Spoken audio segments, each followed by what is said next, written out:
Let's go to Mobile.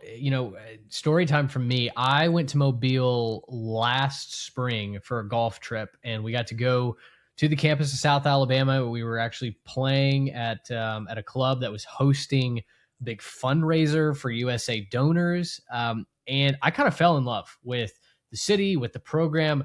Just it was a true Southern culture over there, and I found it very, very charming.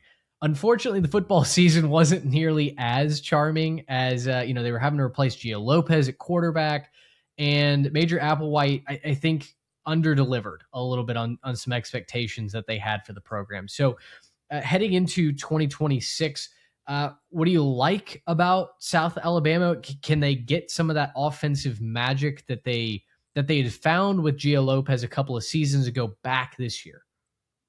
Well, that's the key because, if Major Applewhite is going to hang his hat on offense and as an offensive guy and former quarterback, you would think he would be. They finished the season last year 75th in total offense. And now that's not as bad as some other teams in the Sun Belt West, to be clear, but it's definitely well below the standard I think that they've set for themselves.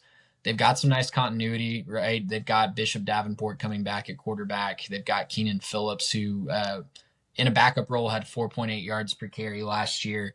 I think the bigger change could be on the defensive side of the ball. They brought in his old buddy Todd Orlando to take over the reins on the defensive side of the ball. They go way back from their time at Texas.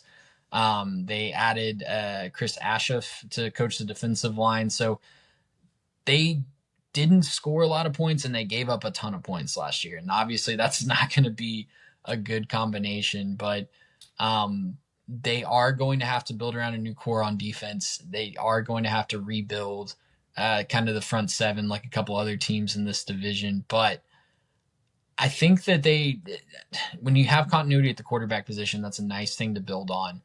And having a veteran DC, like Todd Orlando has been a defensive coordinator at some big time programs. And I think that, he's a veteran. He's been around the block. I think that schematically, I don't think that's going to be an issue. It's just whether or not he has the actual Jimmies and Joes to make it happen.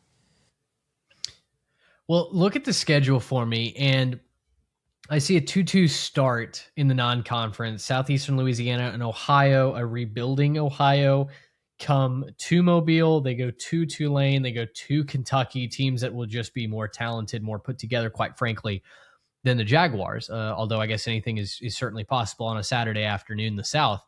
But in league play, when you talk about the Sun Belt West and then who they draw from the East, can you paint me a case for optimism? It doesn't necessarily feel like that they have a chance to win the division. But then again, we've seen special stories come out of a conference like the Sun Belt in the past.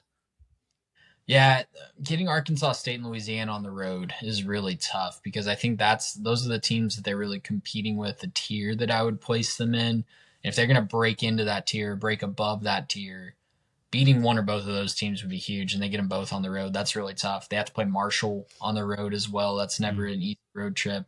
They get App State, a team that, like we talked about on their preview, is going to be rebuilding but very talented. So I think that they're going to be a team that relies heavily on the offense once again.